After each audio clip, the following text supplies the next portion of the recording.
ভোটের আগে প্রাক্তন মন্ত্রী বর্তমান তমলুকের বিধায়ক সৌমেন মহাপাত্রের নিরাপত্তা তুলে নিলেন প্রশাসন।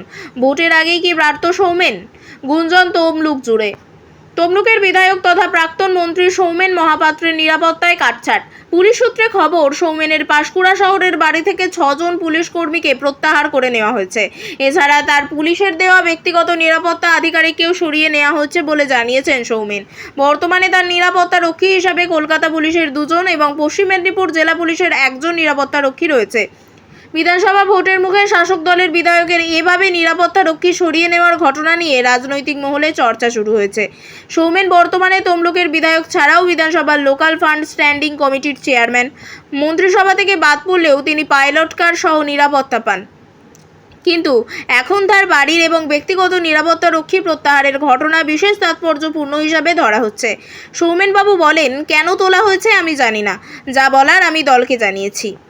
সোশ্যাল মিডিয়া এবং বিভিন্ন জায়গায় দেখা যাচ্ছে আপনার নিরাপত্তা রক্ষী প্রত্যাহার করা হয়েছে, কি বলবেন?